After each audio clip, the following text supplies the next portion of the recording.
It's Donovan Evercher from Cape Racing, and I'd just like to say it's an absolute pleasure to be involved with Intrabet and Cape Breeders in this golf day today here at Pearl Valley.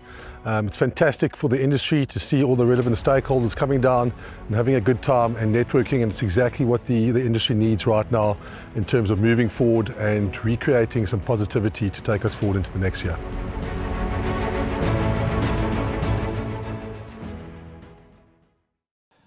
Well, like many, both Graham and I, we hopefully, smooth sailing after the first few legs in the exotics, because it looks straightforward in black and white, that is, and we're hoping that everything goes according to plan. Now things start getting a bit tricky in the latter part of the race meeting, and we need all the help we can. And I think they got the right man here in race number 6. Peter Muscat is going to be the guy that they interviewed, and a rerun of Imelenzi Yokaduduma when winning last time out.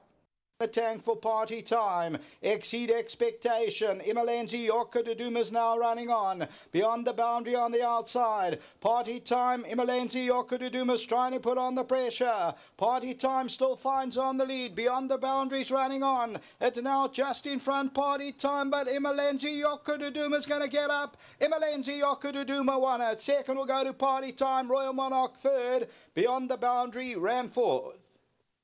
Right, he's also a quality horse, having won 2 of his 4 starts. He has been plagued with issues, unfortunately, so it's a very fine line, getting him fit and keeping him sound. But he's forward enough in his work, fitness-wise, to do himself justice. He will take tremendous improvement from the run. But he may just be under the radar handicapping-wise, and I expect him to be charging late from the deep draw.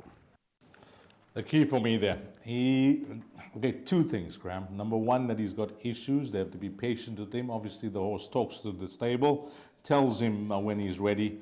But the key there for me in that interview was the last bit, because the last start, Graham, when he beat Party Time, it was a pinnacle for 3-year-olds. And you'd say that, he ran above the penalty that he incurred, which was the maximum of 6 pounds.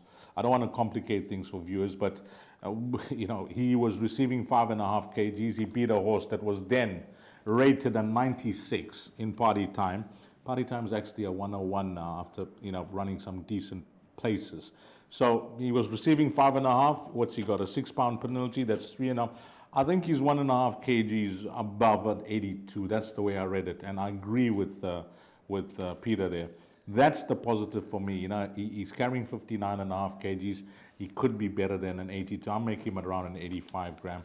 But the way he won last time out, yes, he was receiving the weight, but he won a really good race. The concern will have to be that you have to time it with him on his preparation getting into a race. And he says whatever's going to happen, the race is going to bring him on. But he's a horse that's starting to catch the imagination, Graham. Yeah, they're obviously very disappointed that for whatever reason, whatever the issues are, he's had to miss out on a number of feature races that I know that they were aiming at him at. And there's no doubt in my mind that he is clearly the best horse in the race, number 14, Imelenzi Yokaduduma. But there are many boxes you can tick, and then it's a two-sided coin.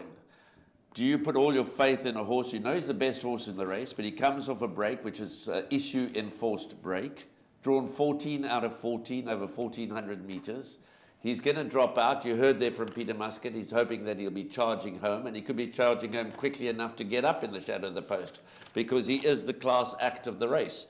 But whereas I'm not playing against Sweet Virginia and I'm not playing against Feeling Groovy, I find it hard to throw all my eggs into the Imelenzi Yokaduduma basket from a 14 out of 14 gate, knowing he's had some issues. He's been off the track since March. He's the best horse in the race, no doubt about it. I would love to see him win, because I like to see the best horses win. But as a punter, you've got to say, and he's been priced at 4-1, so it's not as if he's that short. The bookmakers are also saying, come on, guys, if you want a wager, have a wager. There are a couple of in-form runners. Runaway Song, his form is absolutely good. Lady Serena, Seamaster seems better on the poly track. Rodriguez from the inside draw has got a chance. And a huge roughie, my last word on this race. because I find it very tricky. Because once you look past Imalenzi Yokadaduma, if you believe you can take him on, then it becomes very open. Trade War, I'm going to, this horse has been priced up 25 to 1. I know when he started out. I think that he possibly looking for the trip now. He's got 49, 50 and a half on his back. He's drawn in gate 2. And I remember something in the back of my mind, Eddie Cotton saying to me when he made his debut, this is a real nice horse. And he won on debut, beating all the time. He's lost his way since. The last 2 runs perhaps suggest that he could be coming back to himself. But he is a bit of a loony selection, but one that I'm suggesting you throw into your trifecta and quartet calculations. Number 2, Trade War. But yeah, the key horse is clearly Imalenzi Yokadaduma. Yeah, we had, we thank Peter Muscat. He's given it, straight from the horse's mouth, so to speak. He says the horse could be ahead of the handicapper, which I agree with. But his concern was, how's he coming into this race? He's going to be running on. They're going to give him a chance. But is it going to be a race where fitness is against him? The runner that I've picked out here, Graham's given you a few numbers if you're not in the camp of... You've also got to include Lord Wiley, obviously. Graham, just give me some numbers in numerical order. Let's not go in order of preference. The guys have heard Peter Muscat. Now, if they were in Imalenzi Yokodaduma's camp, they're saying, no, we're going to try and cover. Give me some numbers in numerical order that you'll play around with for the pick 6. Numbers 1, 2, 3, 4... and 12. 1, 2, 3, 4, and 12. And of course, obviously, number 14. 1, 2, 3, 4, 12, and 14. I'm going to see if we can play with my rule, Graham. If it's more than half the field, then it's the field. You've given us 5 horses. With number 14, that becomes 6. So I can include 2 more, and then we don't have to include the field. So that'll be 7. It's not more than half. Okay, 2 more runners. 2, 4, 5. 2 more runners from me. I'm going to go Papa C, Duncan Howell's runner. Blinker Strike dropping in the ratings, a slider. What's it now? 71, from a high of around an 80. And I think that one, hopefully the blinkers can help there. Papa C. And then if I'm looking for one more runner, it's Captain a toss-up. Seeger. It's a toss-up between, for me, Graham, Sequoia, and Sea Master, which you haven't given. 6 and 9. I haven't given Seamaster because he's had 10 starts on the turf and yet to win. He just looks like a horse that you know what, he's going to go there. I'm expecting him to go in front. Last time out. We're waffling now. We are waffling. Yeah, we are. But we're gonna say the roving banker Imalenzi Yokadaduma. Other than that, it looks wide open from the balance of the runners. All the best here. Exotic players. Race number 6 over 1,400 meters.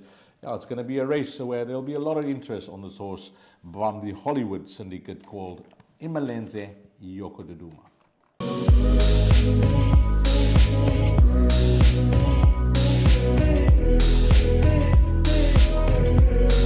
I bet with Interbet only. They're a fantastic site. I've never had any issues with them. They are very professional. There's never a problem. You deposit money, 2 seconds later it's in your account. You withdraw, which I do very occasionally, and I believe it's also 2 seconds it's in your account.